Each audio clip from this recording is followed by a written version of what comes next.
Mr. Speaker, with your leave, I want to turn to the fiscal outlook for 2018, the medium-term fiscal outlook. And I start with the anticipated fiscal outturn for this year, 2017.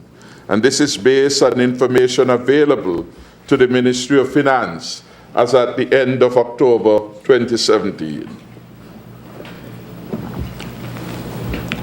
The Ministry of Finance is projecting that recurrent revenue will be about $600.4 million, of which tax revenue will be in the region of $391.4 million, and $209 million will come from non-tax revenue.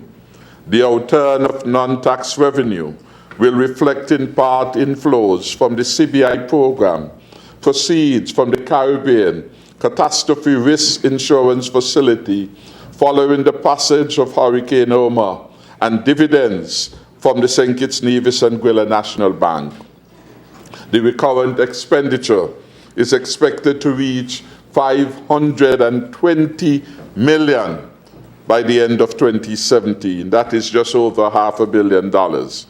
We anticipate that the capital expenditure for the fiscal year 2018 will be about $50.6 million, of which $16.4 will be financed by capital grants. Infrastructural works continue apace in the following areas: upgrading of our roads, facilitating housing developments, and improving our water systems. Based on the data that we have had at the end of October 2017, we are anticipating that for the 2017 fiscal year, we would realize a recurrent account surplus of $79.9 million, an overall surplus of $46.4 million, and a primary account surplus of $71.4 million. The projected overall surplus would be about 39% above what was budgeted for, while the projected primary surplus would be 22% excess of the approved budget for 2017. These impressive numbers, of course, help us in our decision to pay a double salary this year. Mr. Speaker, the fiscal performance that we anticipate would be realized for 2017 is consistent with the objectives of the medium-term fiscal framework, which promotes prudent fiscal management of the government resources.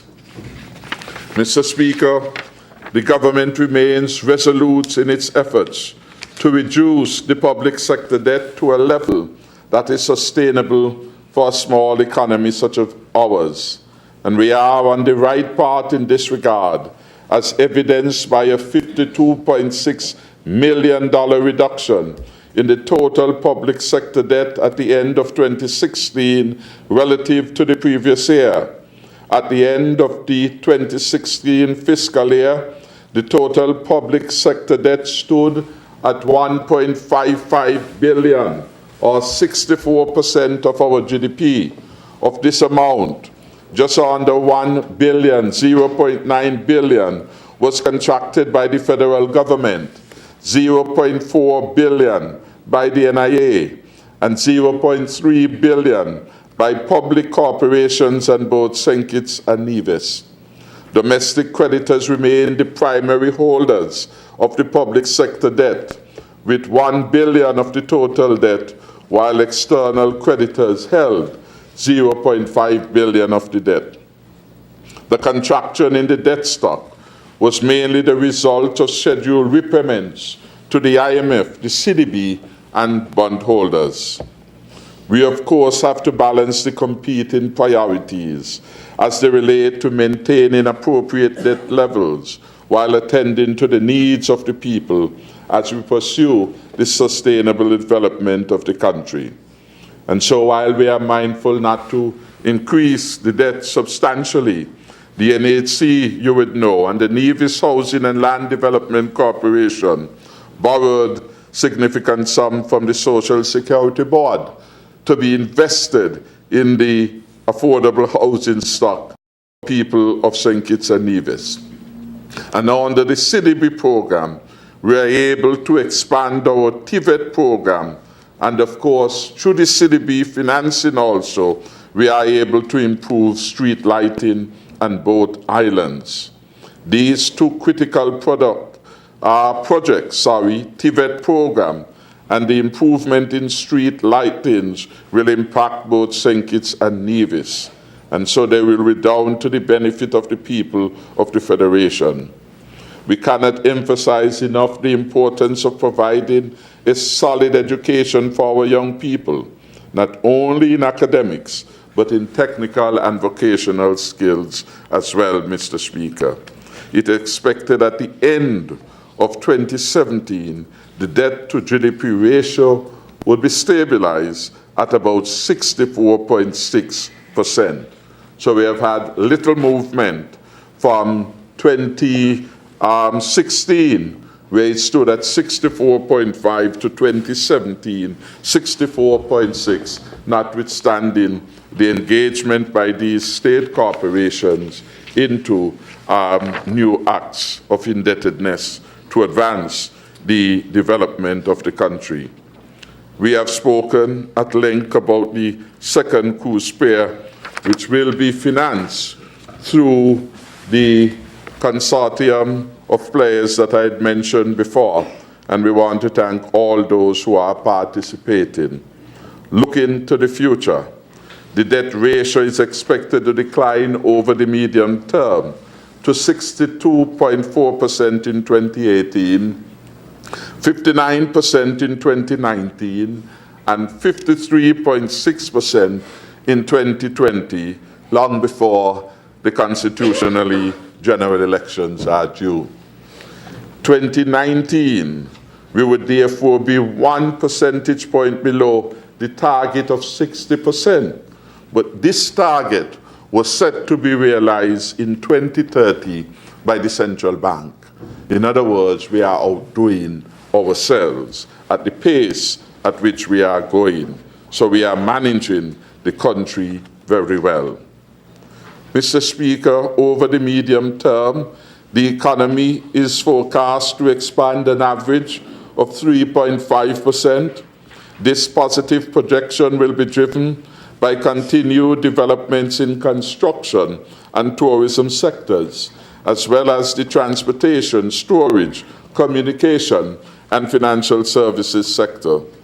We anticipate that the construction sector will remain robust, with an increase in residential construction as a result of private investment, initiatives undertaken by the NHC, a new civil servants' home mortgage scheme to be unveiled next year. In addition, a number of investments will take place in public infrastructure, and work will continue apace on a number of private sector projects such as Tilloch Radisson, the Coy, the King's Pavilion, and Royal Limited. All these will boost the growth in the economy. The tourism sector will benefit from expansion in cruise ship calls and increased passenger arrivals as the Federation continues to attract ships with even larger capacity. And all these positive developments will have a multiplier effect on the economy. Mr. Speaker, fiscal prospects. Recurrent revenue for 2018 fiscal year is projected to be $655.4 million. Taxes on income are expected to generate $130.7 million, which would be in excess of that earned from the 2017 estimates by just under 10%. So then we are expecting that the corporate sector will do very well, and we will be able to garner more revenue. We hope that all of them will pay on time or even before the due time, so that the fiscal position could continue to be even healthier.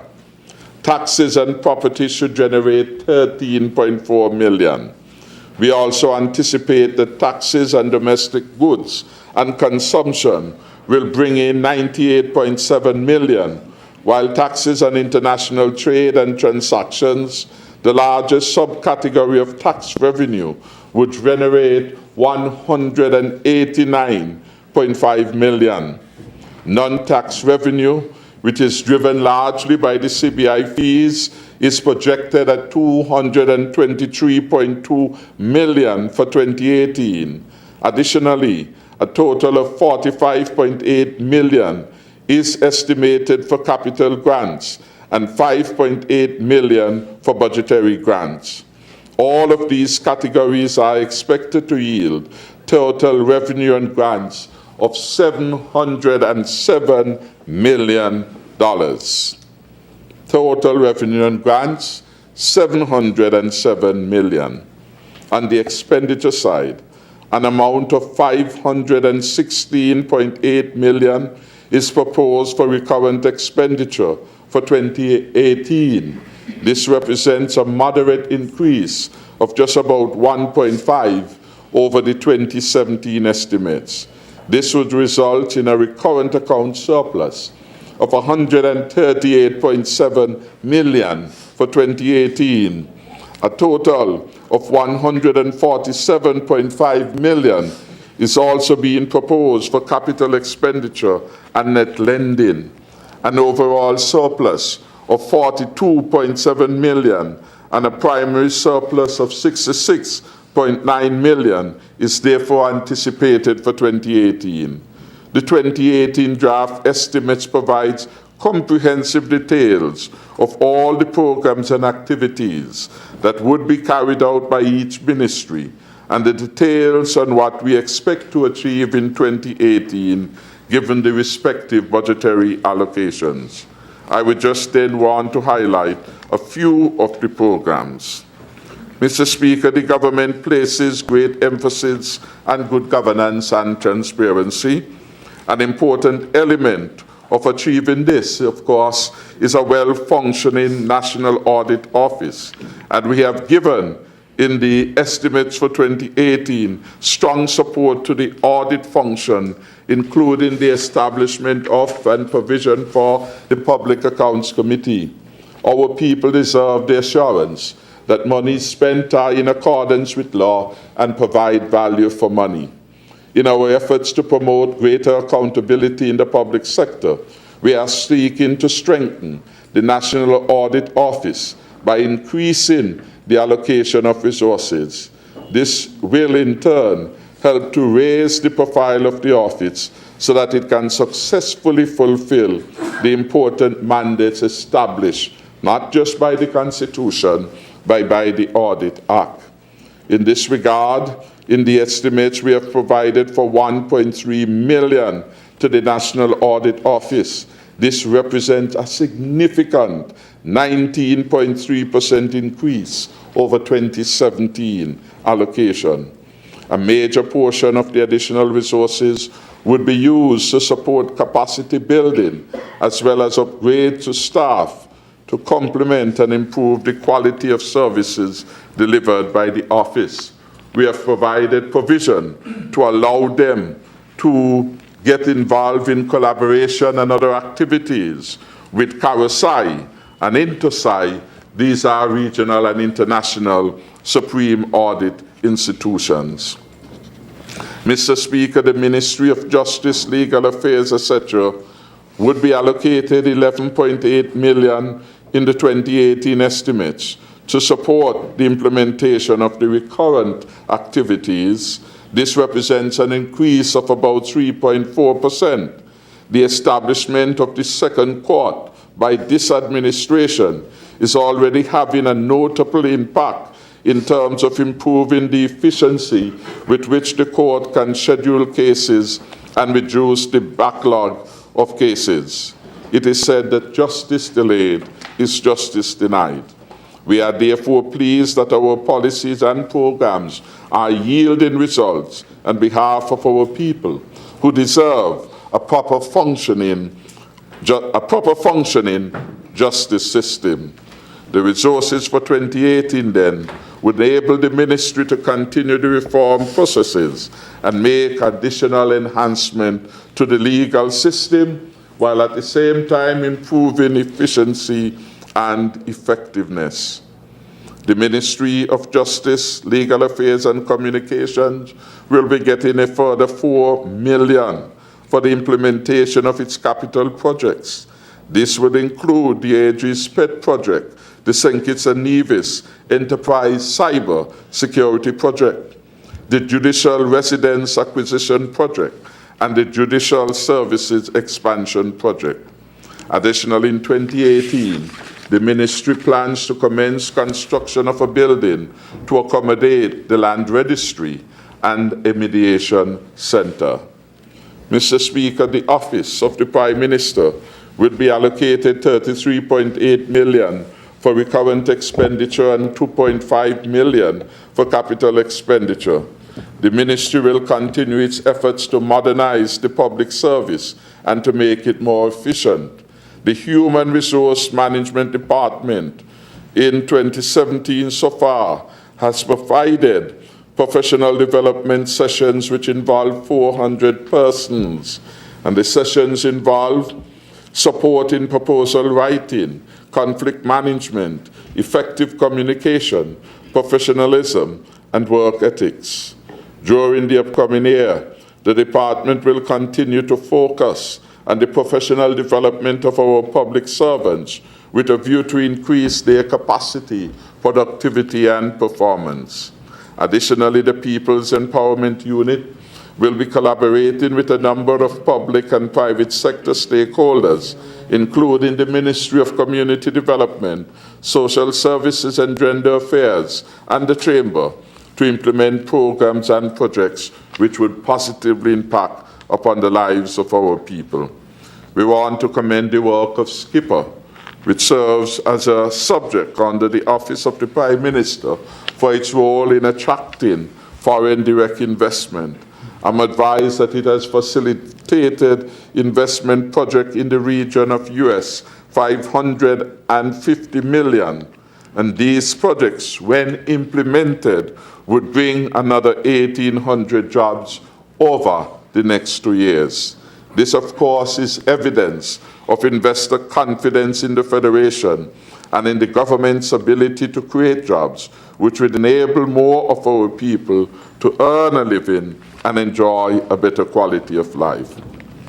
The capital projects supported under the Office of the Prime Minister include the National Heroes Park, and I want to thank the chairman of our Physical and Development Planning Board, formerly called the Building Board for short, for his work in leading the build-out of that project, and it's good to see him today.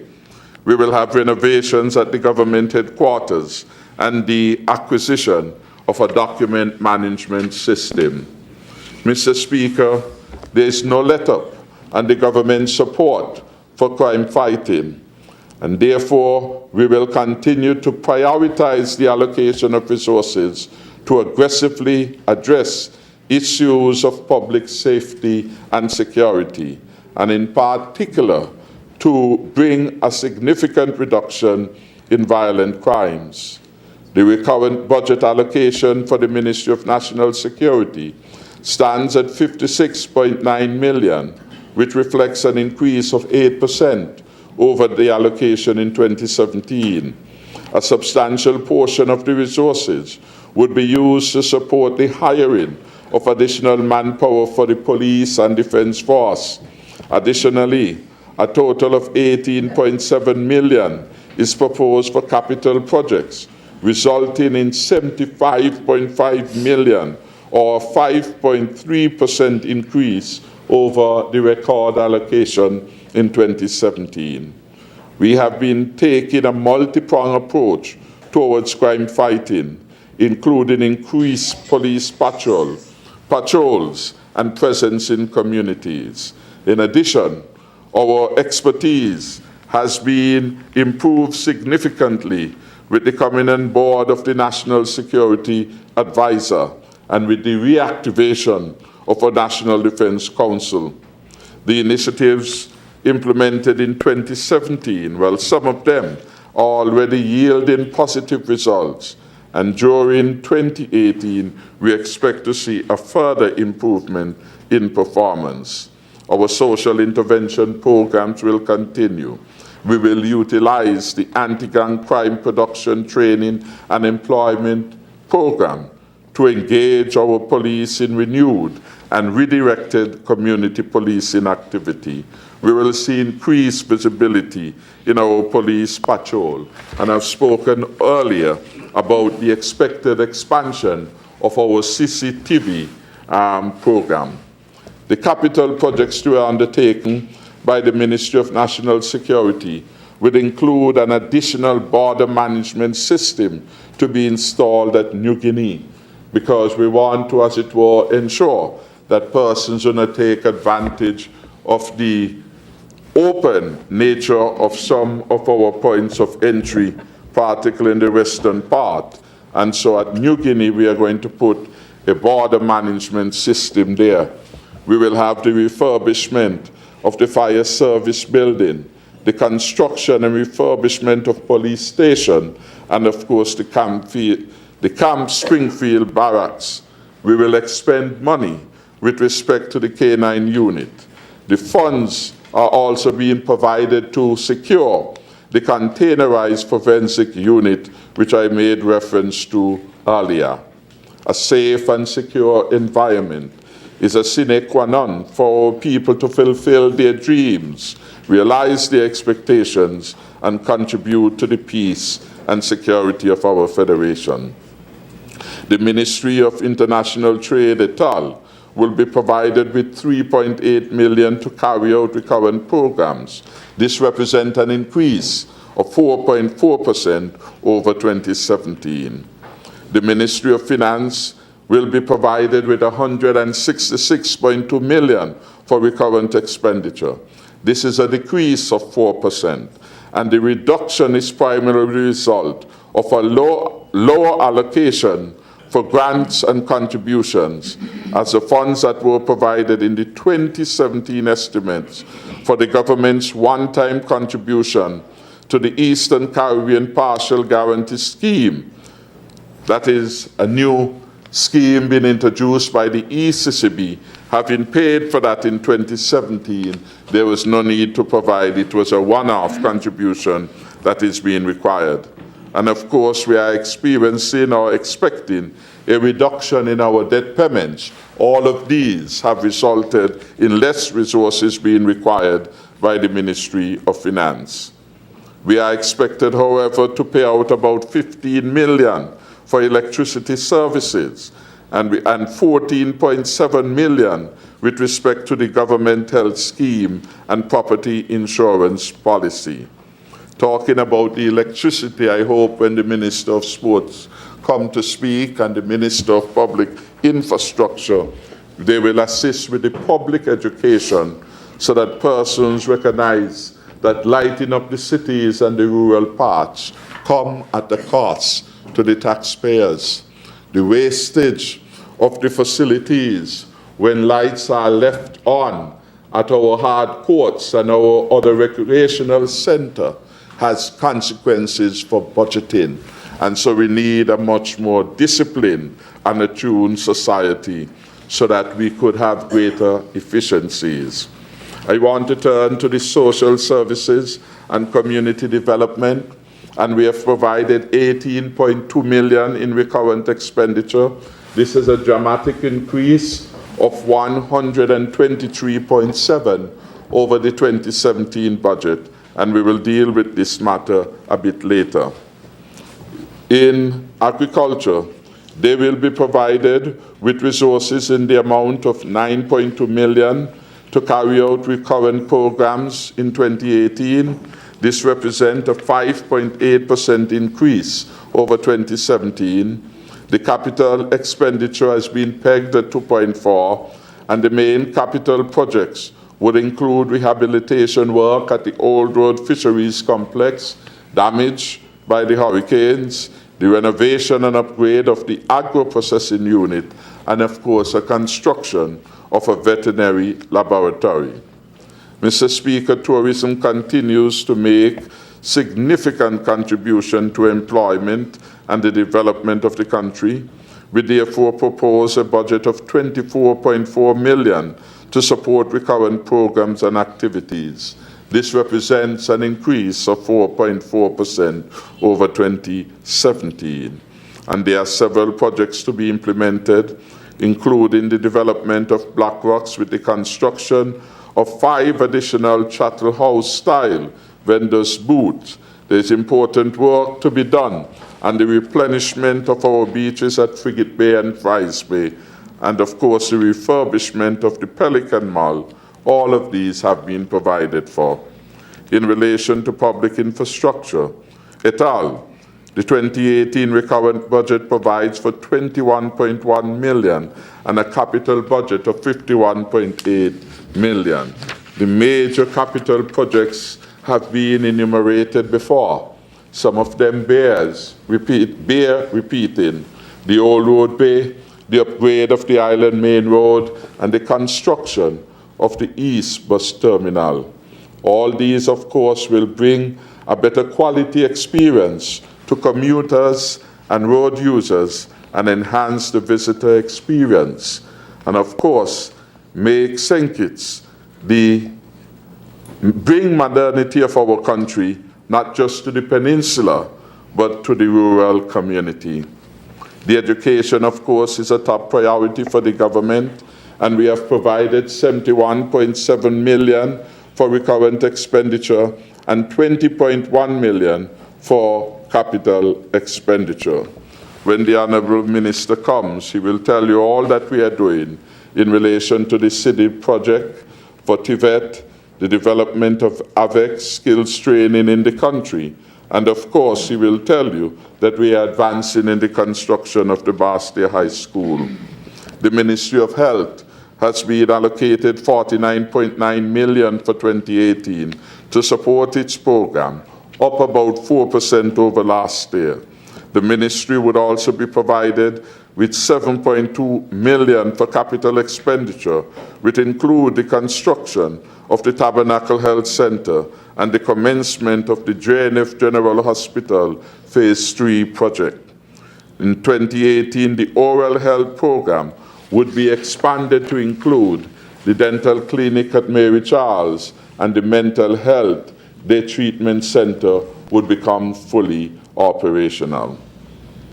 Mr. Speaker, with respect to the Ministry of Youth, Sports and Culture, we have proposed an allocation of $7 million. In addition, $7.7 has been proposed to execute the capital projects. Mr. Speaker, with respect to sustainable development, we have proposed $6.1 million for recurrent expenditure in 2018. Additionally, $10.2 would be provided to support ongoing and new capital projects, including the enhanced country poverty assessment.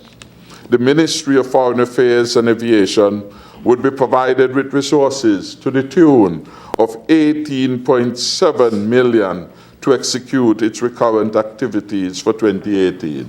This is a substantial sum of money for a small country to engage in the international marketplace, but it is money well spent, and I'm sure when the minister comes to speak, he will provide more details with respect to that matter. The Office of the Attorney General will be provided with $11.8 for its recurrent activities, and we have included $500,000 for the electoral reform project. The Attorney General's Chambers plans to continue to build capacity of its staff to enable them to function more efficiently in applying the tenets of transparency, accountability, and rational application of law. The Ministry of Nevis Affairs, Labor, Social Security, and Ecclesiastical Affairs would be provided with $1.8 million for recurrent expenditure. This represents an increase of 37.6% over the 2017 allocation. A further $5.1 million would also be provided for capital projects, of which $5 million would be used to reduce the severe shortfall in the fund for severance payments and long service gratuities. There's quite a lot to be said, but I leave it to the senior minister to discuss the bad inheritance that we had there, where the former regime, just before the last elections, created what it called the long service gratuity without creating any additional source for funding that particular project. What it meant then was that the severance payment fund was hemorrhaged, was put in a position where it was able to finance both those demands which would come naturally when people were severed and those that would now come to the implementation of the long service gratuities. More of that information will come when the minister speaks to this, as well as to the new labor code for the Federation of St. Kitts and Nevis and our overthrows in occupational health and safety. Mr. Speaker, the fiscal measures and other strategic interventions. There are many things to be considered in determining the size and composition of the estimates of a small country that is striving to do what is best for its people. And it is important that this process is managed in such a way that balance is achieved between the demands for expenditure and our ability to collect revenue. That is, we must live within our means. My government does not take this responsibility lightly. And that is why my cabinet relies on the technically sound medium-term fiscal framework that is designed by the hard-working team of professionals in the Ministry of Finance and other areas of the government. The current fiscal framework spans the period 2018 to 2020 and identifies the basis on which key policy decisions will be made. By adopting the framework, we have been able to create a viable, realistic 2018 budget, while at the same time ensuring the sustainability of the government's fiscal house. In the context of the fiscal framework established to guide the 2018 budget, we expect to conduct the affairs of the government in a manner that would ensure that we record at least a balanced fiscal position by the end of 2018. I also bring tidings of good news in that we do not contemplate for 2018 there will be need for any new taxes. So this budget then is tax-free, meaning there is no new taxes. Read my lips. Read my lips. No new taxes. Even with the advent of 2 hurricanes that have impacted upon the economy and created economic fallout, we are confident about the growth projections for the country. We are confident about the private sector development that will take place. And as a result of this, we have good news for the citizens and business community headed by Jose Rosa, and others of the team are here, Damien Kelsick. This is a very good news. No new taxes. The current regime is deemed sustainable once the planned reforms are implemented and we are able to increase compliance among the different taxpayer groups and put more government services on an improved cost recovery basis while delivering enhanced quality of service to the people. It is important that those who owe the tax pay the tax on time. And I want to commend the Comptroller of Inland Revenue for being diligent in pursuing those who have not been faithful in compliance. And to urge all, even those on this side of the House and on that side of the House, to be good in the payment of their tax obligation. When we are able to yield adequate resources from the existing taxes, there is no need to contemplate the imposition of new taxes. My government is giving serious thought to St. Kitts and Nevis becoming an even more competitive tax jurisdiction. And in this regard, we will evaluate the possibilities for further reducing the corporate tax rate from where it is now at about 33% to around 30%. further good news for the business people once you help us with the compliance problem. We expect to be in a position to make a more definitive statement regarding the timing of this reduction sometime during the course of 2018. But that is good news. We are a government that keeps its word. Our word is our bond. As part of our dialogue and partnership with the IMF, we have discussed a number of areas that the government is interested in exploring and/or implementing as part of our drive to strengthen the fiscal framework and safeguard the macroeconomic sustainability over the medium to long term. So we have invited the IMF to assist us in the areas of establishment of fiscal rules. This is a new area of engagement where persons are requesting that government subject itself, governments everywhere, to legislative mandates which limits the ability for it to get involved in squandermania. Squandermania is an exercise of the past, never to be part of the future under a team unity government. So we are exploring that conversation with them.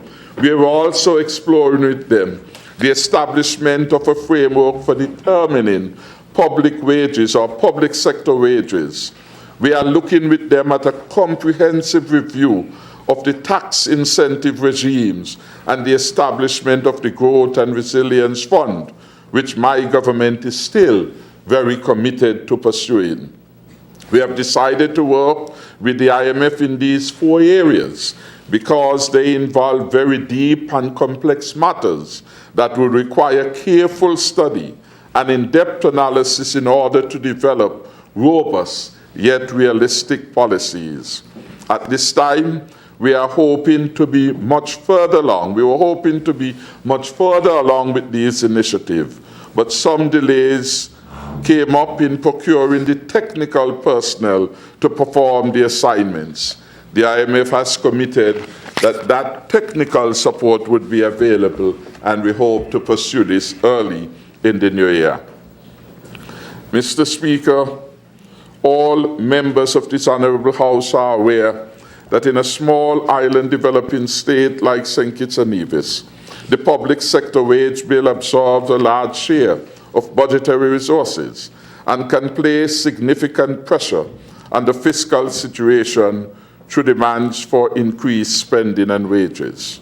We recognize that the issues related to the public sector employment and wage policies constitute areas of importance to all of us. These policies have implications for the efficient delivery of our public services, the competitiveness of our economy, and the prosperity we are seeking to build in our society. We therefore need to establish a more transparent and predictable public sector wage determination system that is compatible with our medium-term framework. Plans are therefore already in motion to access technical assistance from the IMF to establish the framework for determining public sector wages, and this would be completed in time for the government to give due consideration in the 2019 budget. In the interim, the government has determined that there are a number of areas where we can update a few policies to improve the level of benefits accruing to public servants. We have listened to and we have heard the cries coming from the government auxiliary employees who lost the benefit of an honorarium being paid to them at the end of each year. Members opposite would be better able to explain why the GAE, the non-establishment workers, so to speak, were denied the payment of honorarium. The practice of making this payment was discontinued with the reform of the government's pension provisions, and the idea was introduced that there will be a contributory pension scheme. The Act was passed way back in 2012. The government auxiliary employees have not been able to benefit from the new scheme, although their honorarium has stopped or was stopped. My administration does not support the termination of the honorarium before the new contributory pension schemes becomes operational. We will work hard in 2018 to ensure the realization of the pension scheme for the government auxiliary workers. And should that process not be completed in time, we will restore the payment of the honorarium in 2018. This would enable the affected persons to start reaping the intended benefits, and they will be able to go with the peace of mind that comes with the security of a retirement plan. So we are going to address that injustice where you stop the honorarium, you promise them that they will become part of the pensionable establishment. You have not brought them into that program. There is still significant work, according to the Chief Personnel Officer, to be done to bring that into realization, both administratively and additional work legally. And so we are saying in 2018, we want to bring an end to that injustice for the benefit of all the GAE. Mr. Speaker, any plans and discussion related to wage packages must also include discussions as to worker productivity. This matter of productivity can hamper our progress, and so we cannot afford to miss out on the opportunity to become a more productive people, as our level of productivity would determine the output and the outcomes of the nation. Therefore, we must find ways to ensure that workers in the public and private sectors make positive shifts in attitude, adopt better standards of work ethics, and make a commitment to become more productive. The harder we work, the more the businesses and the government can achieve. This will create a win-win situation for workers, for employers, and the country as a whole. My administration believes in the principle of rewarding people for excellent service. And therefore, in 2018, we will introduce a pay for performance initiative that will be piloted in 3 ministries and spearheaded by the Human Resource Management Department. We will also invite institutions in the wider public sector and employers in the private sector to focus some attention on productivity and create programs to boost productivity in all our organizations. Mr. Speaker, this government is concerned about people, and we have always put the people of St. Kitts and Nevis first. We are concerned about the ability of many of our civil servants who have worked in the service of the government for 10, 15, 20 plus years, and they are still not in a position to acquire their homes. Several of these persons have purchased land from the government, but they do not fit the criteria for assistance from the NHC in that their income may be elevated, and they find it difficult to meet the stringent requirements of the commercial banks to contract a mortgage, even at a time where mortgage interest rates are comparatively lower than where there was several years back. In keeping with our commitment to put people first, my government is motivated to institute the appropriate policy by taking action to increase the opportunity for civil servants to access mortgages at reasonable interest rate. In this regard, the government will invest in the region of $10 million in the first instance with the Development Bank of St. Kitts and Nevis to facilitate the introduction of a special civil servants home mortgage scheme. This, of course, will facilitate access for qualifying civil servants to obtain financing at reasonable rates for the construction of their new homes or to upgrade existing ones. More information will be provided at the time of the launch of this initiative next year. But we are bringing more homes to the people. And I want to thank the team, which comprises the Accountant General, the relevant parties in the Ministry of Finance, and the Accountant General Office is part of that ministry, but he has provided good support for this initiative, so I want to commend Mr. Bratcher. The Human Resource Department will also be involved to ensure that we get the policies right and transparent. And as soon as we have that down in a very appropriate way, we will launch this program, and we are hoping to do this in the first quarter. So that is further good news. Good news not only for the non-establishment workers, good news for the long-serving officers of the government, that home ownership is just a few months away. And so we are going to see less of the demand being put on the NHC to provide senior civil servants with homes, since they will have their own new and improved program. Mr. Speaker, I indicated that the recent hurricane seriously impacted the agricultural sector.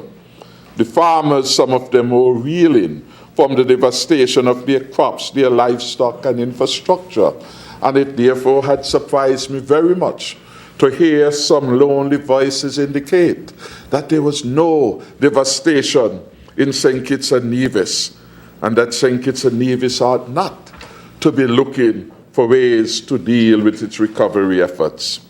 We are concerned that the damage sustained would reverse the good trend in terms of the positive growth that I have reported for the agricultural sector over the first 8 months of the year. Indeed, up to September 2017, the agricultural sector was experienced double-digit growth.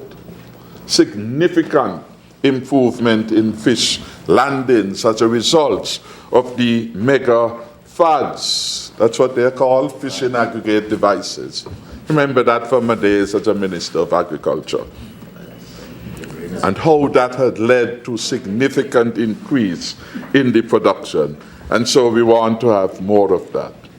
As part of our caring interventions for this sector, the government, the Ministry of Finance, has proposed that we establish an agriculture support fund with the Development Bank. This is too much good news for you, Minister. But I asked for it. You asked for it. He asked for it, and the ministry has provided. And we will start this support with $1.5 million for our farmers and fishers, of course, because we use the broad classification of agriculture to include not just crops and livestock, but the fisheries subsector in keeping with the FAO definition. The fund will facilitate low-cost loans to farmers to assist them in replenishing their stock, purchasing inputs, replacing livestock, repairing shade houses and other infrastructure, and of course purchase implements for land preparation. So 2018 will be a good year for the farmers and fishers of St. Kitts and Nevis. Mr. Speaker, we are serious about putting people first, and during our campaign to win the trust and confidence of our people, we were repulsed by the reality that despite the advances made in our country, there were still too many households that were falling below the poverty line. It is equally troubling today to face the reality that many of these households constitute the phenomenon of the working poor in our federation. We were given a mandate to do something to help correct this situation, and we are determined to fulfill this mandate. Therefore, in 2018, the Team Unity government will introduce a livable wage initiative, which will provide support for households with a gross income of below $3,000 per month. The helping hand of the government is coming to the people of St. Kitts and Nevis. A promise made is a promise being kept by Team Unity. We keep our word, and we do these things in a way that they do not destroy the health, the fiscal and economic health of our country. So those who are in households, earning less than $3,000 per month, help, it's on its way. And we are going to take our time in the build out of it, doing it in an organized way. In the initial part of my presentation, I make reference to a number of surveys of poverty that will be conducted. And it's from those surveys that we will determine in a more accurate way the number of beneficiaries. Those projects will begin early in the new year, and we will have the implementation of this program shortly thereafter. That is why earlier in the presentation, some may have been surprised that the Ministry of Community Development, Social Services and Gender had an increase of 123.7%. The increased allocation will enable this ministry to implement this very important flagship initiative of the Team Unity administration. Mr. Speaker, this is what this administration is about. We have come to this high office to ensure that people-centered initiatives can become a reality so that vulnerable families living across the length and breadth of the island of St. Kitts and Nevis can be lifted out of the persistent poverty that has long been the lot of our people. Our people can count on the Team Unity administration to always put them first. And this is certainly a clear example of a promise made by Team Unity and a promise we are now keeping. In concluding, Mr. Speaker, we made sober by the many challenges that confront us, but we are also encouraged by the opportunities that await us in the new year and beyond. The plans for 2018 and prior actions of the government demonstrate the care and dedication we are taking to ensure that the impact on the lives of our people is the first consideration to determine policy and the design of relevant interventions.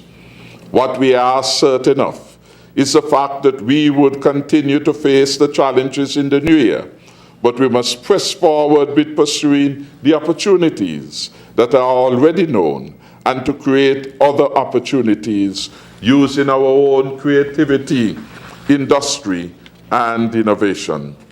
We can assure this nation that the government is prepared to continue to update its own fiscal toolkit, as indicated by the current policy announcements and our agenda for the development of new tools to strengthen the fiscal framework. In charting the way forward for building the sustainability of our nation, there is no doubt in our minds that our people must be the primary beneficiaries of development.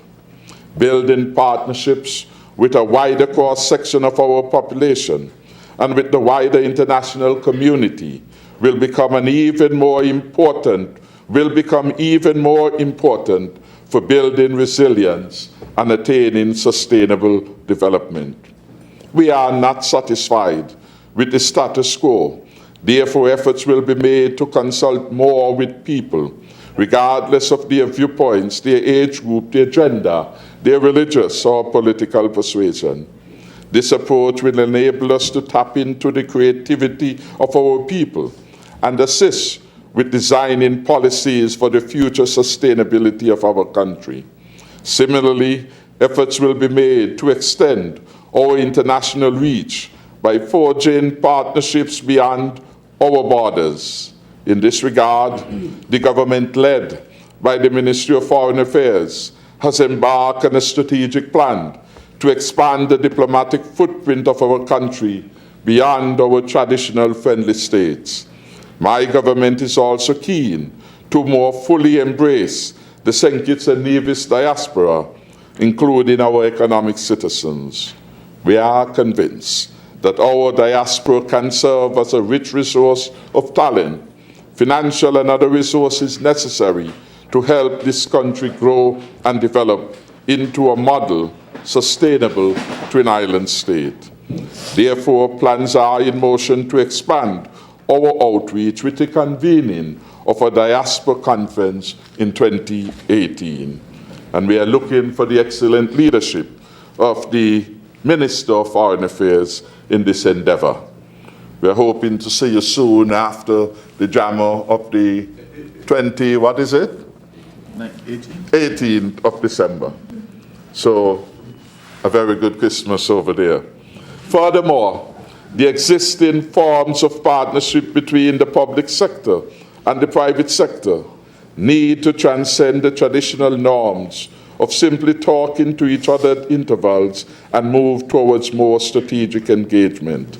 I am encouraged by the most recent dialogue with the private sector and civil society representatives that we held at OTI a few weeks ago. We intend to formalize a number of areas in which we can cooperate with the Chamber of Industry and Commerce for the mutual benefit of our country. In the final analysis, we are confident that the prospects for 2018 are promising, with the expectation that investments in private development projects would exceed the levels realized in 2017. A number of large-scale projects have already obtained the necessary approvals to commence construction, and some others are at various stages of review by the relevant government agencies. The continued investor confidence in St. Kitts and Nevis, and this Team Unity government in particular, should not go unnoticed by our people. Judging from our many achievements in 2017, even in the face of the impact of hurricanes and the plans we have outlined for 2018, it is clear that we are a country that is moving forward. Given the dynamic nature of the policy and legislative agenda for 2018, we envisage that there will be ample opportunities for citizen engagement to fully ventilate and discuss with relevant stakeholders over the course of the coming months.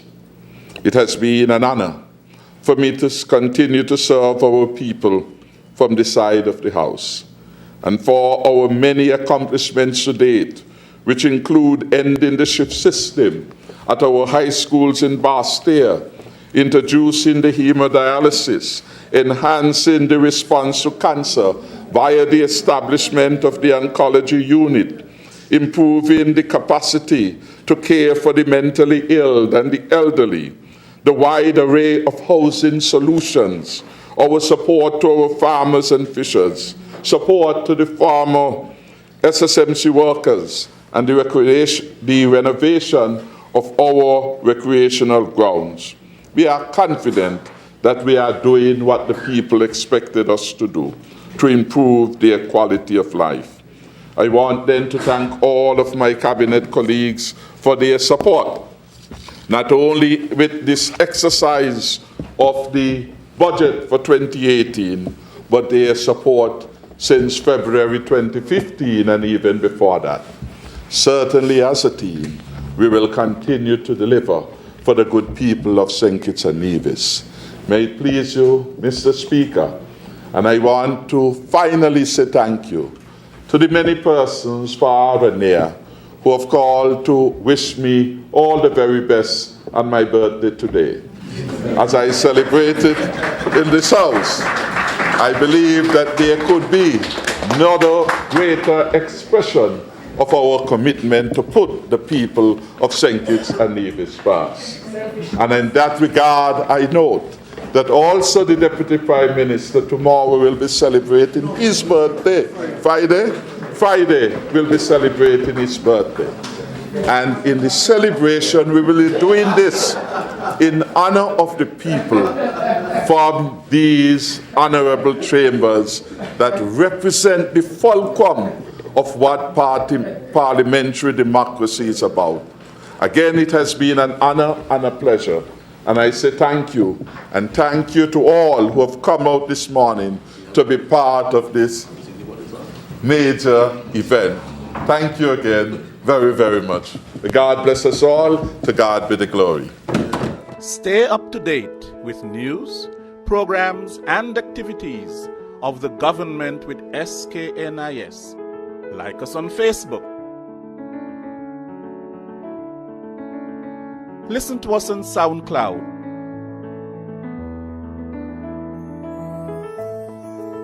Follow us on Twitter. And watch our videos on YouTube. Connect with us today. SKNIS, St. Kitts and Nevis Information Service.